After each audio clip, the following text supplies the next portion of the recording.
Shalom saudaraku yang dikasihi Tuhan dimanapun saat ini saudara berada. Kita berjumpa lagi di dalam program Renungan Harian GKI Sangkrah. Tepat pada hari ini, hari Senin tanggal 2 September 2024. Mari saudaraku, sebelum kita merenungkan sabda Tuhan, kita berdoa memohon nikmat dan bimbingan daripada Tuhan. Mari kita berdoa. Kami mengucap syukur untuk setiap karya yang boleh terjadi dalam kehidupan kami. Dan bahkan ketika saat ini Tuhan hendak mengingatkan kami melalui kebenaran firman-Mu, biarlah hati kami, hidup kami semakin tertuju kepada kehendak-Mu. Untuk itu Tuhan, berikan kami hikmat supaya kami dapat memahami dan dapat melakukan apa yang menjadi firman-Mu. Terima kasih ya Bapa, di dalam nama-Mu Tuhan kami, Yesus Kristus, kami berdoa dan mengucap syukur. Haleluya, amin. Saudaraku yang dikasihi Tuhan, saya punya sebuah kisah unik ketika saya masih kecil. Teringat sekali dengan jelas di dalam ingatan saya bahwa waktu itu saya menginginkan sekali untuk mengikuti sebuah seni bela diri, yaitu karate. Nah, sebelum kemudian kedua orang tua saya mengizinkan saya untuk mengikuti seni bela diri tersebut, mereka memberikan pesan kepada saya supaya memahami bahwa ketika mengikuti seni bela diri tersebut bukan berarti kemudian ingin menjadi sebuah orang jagoan atau kemudian menyalahgunakan kemampuan yang dimiliki, sehingga seni bela diri itu hanya sebagai sebuah bentuk pertahanan diri atau mungkin menolong mereka yang lemah. Harapan dari kedua orang tua saya adalah supaya saya dapat memaknai betul ketika mungkin saya sudah memiliki kemampuan untuk bertahan, untuk melakukan bela diri, bukan kemudian menyalahgunakan kemampuan itu untuk seenaknya sendiri, tetapi menjadi tepat guna, yaitu untuk mempertahankan ketika ada dalam kondisi-kondisi yang berbahaya. Nah, sebuah nasihat itu diberikan dalam rangka untuk membentuk, memagari, supaya saya tidak kemudian terlanjur berbuat salah. Nah, di dalam Alkitab, Paulus juga memberikan sebuah nasihat kepada Timotius di dalam rangka untuk mengembangkan kemampuan pelayanan yang akan dilakukan oleh Timotius. Mari kita akan membaca di dalam 1 Timotius pasalnya yang keempat, ayatnya yang ke-13 sampai dengan ayatnya yang ke-16. 1 Timotius 4 ayat yang ke-13 sampai 16. Sementara itu, sampai aku datang, bertekunlah dalam membaca kitab-kitab suci, dalam membangun dan dalam mengajar. Jangan lalai dalam mempergunakan karunia yang ada padamu, yang telah diberikan kepadamu oleh nubuat dan dengan penumpangan tangan sidang penatua. Perhatikanlah semuanya itu, hiduplah di dalamnya supaya kemajuanmu nyata kepada semua orang. Awasilah dirimu sendiri dan awasilah ajaranmu. Bertekunlah dalam semuanya itu, karena dengan berbuat demikian engkau akan menyelamatkan dirimu dan semua orang yang mendengar engkau. Nah, saudaraku yang dikasihi Tuhan, dalam bagian ini merupakan sebuah nasihat yang diberikan oleh Paulus yang sedang mendampingi, membimbing seorang Timotius, seorang yang masih muda yang dipilih oleh Paulus untuk ikut melayani umat Tuhan. Dikatakan dalam bagian ini bahwa Timotius adalah seorang pribadi yang masih sangat muda dan sangat membutuhkan nasihat.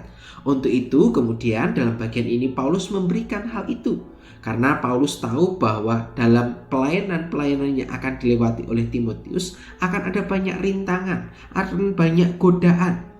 Dalam beberapa bagian dikatakan ketika mereka harus menghadapi jemaat-jemaat yang kemudian meninggalkan Tuhan, mereka yang kemudian memuja-memuja roh-roh penyesat, ada juga yang kemudian mengikuti ajaran-ajaran sesat atau ajaran-ajaran setan. Untuk itulah dalam bagian ini Paulus meminta kepada Timotius untuk melatih dirinya.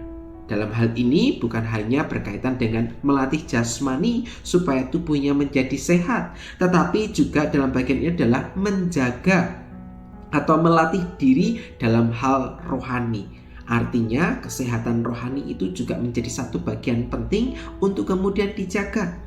Maka kalau berbicara tentang menjaga jasmani, kita bisa berolahraga, menjaga hidup dengan pola makan yang baik supaya tubuh kita sehat. Sedangkan dalam bagian ini melatih diri dalam hal rohani, yaitu dalam upaya untuk menjaga laku hidup taat kepada Tuhan. Dengan cara apa? Paulus memberikan keterangan dalam bacaan kita, yaitu dengan tekun di dalam beribadah, mendalami Alkitab, mempelajari apa yang menjadi kehendak Tuhan.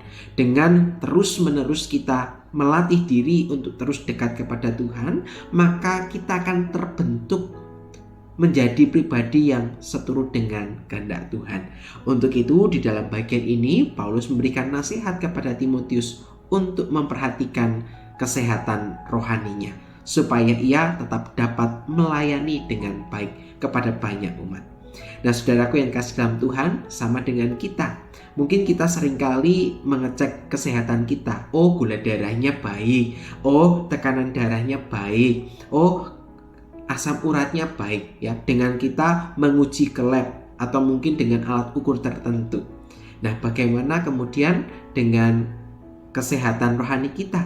Mengecek kesehatan rohani dengan cara melihat sejauh mana posisi kita ketika kita dalam sebuah pergumulan. Apakah kita tetap menjadi pribadi yang setia, taat untuk mengikuti kehendak Tuhan, atau justru mangkir, pergi, melarikan diri ketika pergumulan itu datang dan mencoba menjauhkan diri dari Tuhan. Nah, untuk itu mari bersama-sama kita mengecek kesehatan rohani kita. Sudahkah saudara dan saya memiliki kesehatan rohani yang baik, memiliki kekuatan iman yang baik ketika pergumulan itu datang?